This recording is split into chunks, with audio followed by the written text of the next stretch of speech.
Episode 8 की and में हम सभी ने देखा था लायरा बॉनी को एक सीक्रेट रूम में लाती है। तभी लायरा अपने गले से एक लॉकेट निकालती है। वो लॉकेट ग्लो करने लगता है। तभी उस सीक्रेट रूम में वॉल के पास एक मिरर अपने आप आ जाता है। लायरा उस लॉकेट को मिरर पर टच कराती है। वो लॉकेट और भी ज्यादा ग्लो करने लगता है और मिरर में एक सीक्रेट पैसेज खुल जाता है। बॉनी बोलती है, वाओ, ये तो एक सीक्रेट डोर है। लायरा और बॉनी उस पैसेज के थ्रू अंदर जाते हैं। लायरा बोलती है, ये मिरर एक सीक्रेट पैसेज है और ये लॉकेट उसका की है। जैसे ही वो अंदर अपने कदम रखते हैं, अंदर बिल्कुल अंधेरा होता है, लेकिन थोड़ा आगे जाते ही लाइट दिखने लगती है। अंदर का व्यू एकदम नेचुरल और मैजिकल होता है। वॉल्स पर शाइनिंग ग्रीन लीव्स और क्रिस्टल फ्लावर्स लगे हैं जो अपनी रोशनी खुद निकाल रहे हैं। छोटे ग्लोइंग बटरफ्लाइज पोकेमॉन हवा में उड़ रहे हैं। ग्राउंड से एक क्लियर ब्लू स्ट्रीम निकलती है जो आगे जाकर एक सर्कुलर पॉन्ड बनाती है। सीलिंग खुली हुई है जहां से आर्टिफिशियल ब्लू कलर का स्काई दिख रहा है। स्काई में शाइनी मून दिख रहा है। बॉनी सरप्राइज होकर बोलती है, लायरा, ये तो एक मैजिकल गार्डन है। बॉनी अपने हाथ को आगे करती है और उसके हैंड पर वो बटरफ्लाई पोकेमॉन आकर बैठ जाते हैं। लायरा और बॉनी उस सर्कुलर पॉन्ड के पास जाते हैं। ये पॉन्ड नॉर्मल पॉन्ड जैसा बिल्कुल नहीं है। इसका वाटर एकदम क्रिस्टल क्लियर है और शाइनिंग होता है, जिसमें स्टार की रोशनी घुल गई हो ऐसा लग रहा है। पॉन्ड के बीच में एक ग्लोइंग सर्कल पैटर्न बना होता है जो धीरे धीरे रोटेट कर रहा है। लायरा बोलती है, बॉनी, तुम मेरी दोस्त हो, इसलिए मैं तुम्हें अपना एक सीक्रेट दिखाने वाली हूँ। ये कोई नॉर्मल चीज नहीं है। लायरा अपने पास से एक स्पेशल पॉकीबॉल निकालती है जिसका ऊपर का पार्ट क्रिस्टल वाइट है जो लाइट को रिफ्लेक्ट कर रहा है और मून के जैसे चमक रहा है, और नीचे का पार्ट ब्लू कलर का है जैसे वाटर या स्काई। स्काई जहाँ पर मून शाइन करते हुए दिखता है और वाटर जिसमें मून की रिफ्लेक्शन दिखती है। बॉनी बोलती है, लायरा, ये तो नॉर्मल पॉकीबॉल जैसा नहीं लग रहा। लायरा धीरे से पॉकीबॉल को पॉन्ड के बीच वाले ग्लोइंग सर्कल पैटर्न पर रखती है। तुरंत पानी रिंग की तरह ऊपर उठता है और पॉकीबॉल को अपने साथ ऊपर उठाता है। पानी के छोटे छोटे ड्रॉप्स हवा में तैरने लगते हैं और एकदम मैजिकल एटमॉस्फेयर बन जाता है। उसी वक्त आर्टिफिशियल स्काई में मून ग्लो करने लगता है और उसमें से लाइट निकलती है जो हवा में वाटर ड्रॉपलेट्स पर पड़ती है, और वो वाटर ड्रॉप्स प्रिज्म का काम करते हैं जिनमें से 7 कलर रेनबो लाइट निकलती है जो पॉकीबॉल के ऊपर पड़ती है। धीरे धीरे पॉकीबॉल खुल जाता है और उसमें से एक पॉकीमॉन निकलता है जैसे पानी और चांद की रोशनी दोनों ने मिलकर उसे जन्म दिया हो। बॉनी एकदम शॉक्ड और एक्साइटेड होकर कहती है, वाओ, ये यूनिक पॉकीमॉन है जो मैंने कभी नहीं देखा। इस पॉकीमॉन का पूरा बॉडी ट्रांसपेरेंट वाटरी ब्लू है जैसे रात के आसमान में चमकता हुआ मूनलाइट। उसके बड़े चमकदार पर्पल आइज उसके एक इनोसेंट और मैजिकल लुक देते हैं। इसके हेड पर एक बड़ा क्रिसेंट मून बना हुआ है जिससे रोशनी निकल रही है। इसके विंग्स क्रिस्टल जैसे ट्रांसपेरेंट हैं। विंग्स से लाइट पार्टिकल्स निकलते हुए दिख रहे हैं। ये पोकेमॉन देखने में लग रहा है कि वाटर का बना है और इसकी बॉडी मून जैसे शाइन कर रही है। लायरा बोलती है, ये है लुनारिस और ये मेरा बेस्ट फ्रेंड है। ये सिर्फ एक पोकेमॉन नहीं, एक सेलेस्टियल स्पिरिट पोकेमॉन है। कहते हैं कि ये मूनलाइट, पानी और हवा की एनर्जी से बने होते हैं, बिल्कुल नेचर के जादू जैसे। बॉनी लायरा की बातों को ध्यान से सुन रही है।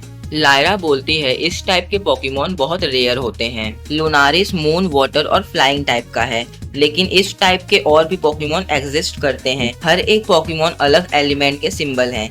किसी के पास सन की रोशनी का पावर होता है, किसी के पास थंडर स्टॉर्म का, और कुछ तो प्योर स्टार्स की एनर्जी से बने होते हैं और कुछ तो और भी यूनिक होते हैं। पर सबसे खास बात ये है कि ये पोकेमॉन सिर्फ उन लोगों के सामने आते हैं जो दिल से उनकी मैजिक को महसूस कर सकें। ज्यादा लोग ने इन्हें कभी देखा ही नहीं। बॉनी बोलती है, मतलब लुनारिस के जैसे और भी मैजिकल पोकेमॉन हैं, मैं उन सबको देखना चाहती हूँ। बॉनी पूछती है, लायरा, तुम्हें ये पोकेमॉन कैसे मिला? लायरा बोलती है, मेरे लास्ट बर्थडे पर। उस टाइम मैं पैलेस के गार्डन में अकेली थी। रात का टाइम था, फुल मून चमक रहा था। तभी एक हल्का सा शाइनिंग लाइट स्काई से मेरे पास गार्डन में आया और वो लाइट लुनारिस से आ रही थी। लुनारिस मेरे पास आया और वो बहुत वीक था। तभी से मैंने लुनारिस का ख्याल रखा और वो मेरा बेस्ट फ्रेंड बन गया, और ये पोकेबॉल लुनारिस के गले में लॉकेट के फॉर्म में था। बॉनी बोलती है, कितनी मैजिकल स्टोरी है। और वो बोलती है, तुम्हें पता है मेरे पास भी एक ऐसा पोकेमॉन था जो हम लोगों के साथ रहा था। लायरा पूछती है, कौन सा पोकेमॉन बॉनी, और वो अब कहाँ है? बॉनी बोलती है, वो है स्क्विशी। जो बहुत पावरफुल है। उसने हेलियम को कैप्चर करने में हमारी बहुत हेल्प की। वो अब हमारे वर्ल्ड को प्रोटेक्ट कर रहा है। बॉनी बोलती है, लूनारिस तुम सच में बहुत ज्यादा क्यूट हो। लूनारिस बॉनी के पास आता है और उसके चारों तरफ घूमने लगता है। बॉनी बोलती है, लायरा ये क्या कर रहा है। लायरा बोलती है, ये लूनारिस का मैजिकल डांस है और ये इसका फ्रेंडशिप करने का तरीका है। इसने मेरे साथ भी ऐसा किया था। लूनारिस ग्लो करने लगता है और बॉनी के चारों तरफ एक सर्कुलर ग्लो बनने लगता है। अब वो सर्कुलर ग्लो धीरे धीरे ज्यादा ब्राइट होने लगता है। लूनारिस घूमना बंद करके बॉनी के सामने आता है और उसकी पर्पल आईज ग्लो करने लगती हैं। लायरा बोलती है, बॉनी लूनारिस ने तुम्हें अपना फ्रेंड मान लिया है। बॉनी बोलती है, लूनारिस आज से तुम भी मेरे फ्रेंड हो। अब वो सर्कुलर ग्लो धीरे धीरे फेड होने लगता है। तभी लूनारिस डिडेने को देखता है और खुश हो जाता है और अपने साइकिक पावर का यूज कर कर उसे ऊपर हवा में उठाता है। डिडेने भी खुश होकर हवा में एक थंडर स्पार्क छोड़ देता है। बॉनी बोलती है, डिडेने मुझे लगता है तुम्हें एक न्यू फ्रेंड मिल गया है। लायरा खुश होकर बोलती है, लूनारिस तुमने आज 2 न्यू फ्रेंड्स बनाए हैं। लूनारिस वापस डिडेने को बॉनी के बैग में पहुंचा देता है। लूनारिस खुश हो जाता है और ऊपर फ्लाई करने लगता है। तभी स्काई से फ्लावर्स की बारिश होने लगती है। लायरा बोलती है, ये लूनारिस खुश होकर कर रहा है। बॉनी और डिडेने ये सब देखकर शॉक्ड हो जाते हैं। तभी लूनारिस खुश होकर लायरा के पास आता है और फ्लावर्स की बारिश रुक जाती है। लायरा बोलती है, बॉनी तुम मुझसे एक प्रॉमिस करो कि तुम लूनारिस के बारे में किसी को नहीं बताओगी, क्योंकि कुछ बुरे लोग हैं जो लूनारिस को लेना चाहते हैं। तो लूनारिस के बारे में किसी को ना पता चले वही अच्छा होगा। बॉनी बोलती है, मेरा वादा है मैं किसी को नहीं बताऊंगी। लायरा बोलती है, इसलिए जब भी मुझे लूनारिस को पॉकीबॉल से बाहर निकालना होता है मैं इस सीक्रेट पैसेज के अंदर आती हूँ ताकि मुझे कोई देख ना पाए। लायरा बोलती है, लूनारिस अब तुम्हारा पॉकीबॉल में वापस जाने का टाइम आ गया है। हम तुमसे जल्दी मिलने आएंगे। बॉनी बोलती है, हम फिर मिलेंगे लूनारिस। लायरा लूनारिस को पॉकीबॉल में वापस बुलाती है। लूनारिस हल्का सा स्पार्कल छोड़ते हुए पॉकीबॉल में वापस चला जाता है। लायरा बोलती है, चलो बॉनी अब हमें चलना चाहिए। दोनों वापस पैलेस के अंदर उस सीक्रेट रूम में आ जाते हैं उस मिरर के थ्रू। जैसे ही वो बाहर निकलते हैं पैसेज धीरे धीरे क्लोज होने लगता है और वो मिरर अपने आप गायब हो जाता है। दोनों पैलेस के अंदर डाइनिंग हॉल में पहुंचते हैं। लायरा बोलती है, बॉनी मैं तुमसे इवनिंग में इवेंट में मिलूंगी। वो वहां से चली जाती है। बॉनी भी गेस्ट रूम में चली जाती है। सरीना पूछती है, बॉनी लायरा ने तुम्हें क्या स्पेशल दिखाया। बॉनी अपने मन में सोचती है, लायरा ने मुझे लूनारिस के बारे में बताने को मना किया है। बॉनी बोलती है, वो लायरा मुझे गार्डन में ले गई थी क्योंकि वहाँ पर बहुत सारे फ्लावर्स और पोकेमॉन थे। क्लेमेंट बोलता है, बॉनी तुमने कौन से न्यू पोकेमॉन देखे हैं। बॉनी बोलती है, मैंने बटरफ्लाई पोकेमॉन देखा जो ग्लो कर रहे थे। तभी ऐश का बैग ग्लो करने लगता है। ऐश देखता है वो डार्क स्टोन से डार्क पर्ल्स निकल रही हैं। ऐश उसे अपने हाथ में लेता है फिर भी वो कंट्रोल में नहीं आता। सरीना बोलती है, ऐश तुम मेगा और ऑरा पावर का यूज करो, हो सकता है ये कंट्रोल में आ जाए। ऐश लुकारियो और ग्रीन निंजा को पोकेबॉल से बाहर निकालता है। ऐश लुकारियो को मेगा इवॉल्व करता है और ग्रीन निंजा बॉन्ड इवॉल्व हो जाता है। ऐश लुकारियो और ग्रीन निंजा डार्क स्टोन को अपने हाथ से टच करते हैं। धीरे धीरे वो डार्क पर्ल्स गायब होने लगती है और डार्क स्टोन पहले जैसा हो जाता है। ऐश बोलता है, थैंक यू ग्रीन निंजा और लुकारियो। वो दोनों को पोकेबॉल में वापस बुलाता है और डार्क स्टोन को अपने बैग में वापस रख लेता है।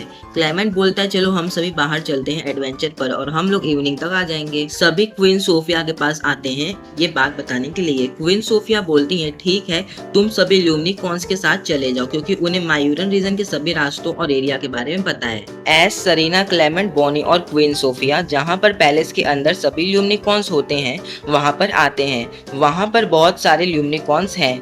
कुछ ल्यूमिनिकॉर्न्स के विंग्स भी हैं। ऐश बोलता है, वो देखो उन ल्यूमिनिकॉर्न्स के विंग्स भी हैं, लेकिन हम जिन ल्यूमिनिकॉर्न्स पर आए थे उनके पास विंग्स नहीं थे। क्वीन सोफिया बोलती हैं, ऐश जो ल्यूमिनिकॉर्न्स ज्यादा पावरफुल होते हैं उनके पास विंग्स भी होती हैं। तुम सभी इन विंग्स वाले ल्यूमिनिकॉर्न के साथ चले जाओ। सभी एक एक ल्यूमिनिकॉर्न्स को चूज करते हैं। क्लेमेंट बोलता है, बॉनी तुम हमारे वाले ल्यूमिनिकॉर्न्स पर चलो क्योंकि तुम अभी छोटी हो। बॉनी बोलती है, नहीं मुझे भी अकेले राइड करना है। क्वीन सोफिया बोलती है, क्लेमेंट ये राइड बिल्कुल सेफ होगी, तुम टेंशन मत लो। बॉनी भी अपना एक ल्यूमिनिकॉर्न चूज कर लेती है। तभी ऐश की नजर एक ल्यूमिनिकॉर्न पर पड़ती है जो देखने में सबसे अलग है। इस ल्यूमिनिकॉर्न के विंग्स बहुत ज्यादा ब्यूटीफुल हैं। क्वीन सोफिया बोलती है, ऐश ये ल्यूमिनिकॉर्न यहाँ पर सबसे ज्यादा पावरफुल है क्योंकि ये ल्यूमिनिकॉर्न इन सभी ल्यूमिनिकॉर्न में सबसे ज्यादा पुराना है और ये किसी की बात जल्दी नहीं मानता और मुझे नहीं लगता ये तुम्हें अपने ऊपर राइड करने देगा। ऐश बोलता है, कोई बात नहीं मैं दूसरा ल्यूमिनिकॉर्न चूज कर लूंगा। क्वीन सोफिया बोलती है, ऐश तुम एक बार ट्राई करके देखो, हो सके ये मान जाए। ऐश बोलता है, तो ठीक है मैं एक बार ट्राई करके देखता हूँ। और वो उस ल्यूमिनिकॉर्न के पास जाता है और बोलता है, क्या तुम मुझे अपने ऊपर राइड करने दोगे? वो ल्यूमिनिकॉर्न अपने सिर को नीचे झुकाता है जैसे हाँ बोल रहा हो। क्वीन सोफिया ये सब देखकर एकदम शॉक्ड हो जाती हैं और बोलती हैं, ये कैसे पॉसिबल है, ये ल्यूमिनिकॉर्न तो किसी की बात नहीं मानता। वो बोलती हैं, लगता है इस ल्यूमिनिकॉर्न ने ऐश के ऑरा को महसूस कर लिया हो, इसीलिए वो मान गया कि ऐश का ऑरा बहुत ज्यादा पावरफुल है। क्वीन बोलती हैं, ऐश तुम इस ल्यूमिनिकॉर्न के साथ जा सकते हो क्योंकि ये तुम्हें राइड कराने के लिए मान चुका है। सभी अपने अपने ल्यूमिनिकॉर्न पर बैठ जाते हैं और आज के एडवेंचर के लिए जाने लगते हैं। तभी क्वीन सोफिया सीरियस हो जाती है और बोलती हैं, एक बात याद रखना, तुम सभी उस क्रिस्टल फॉरेस्ट के अंदर मत जाना, वो बहुत डेंजरस है।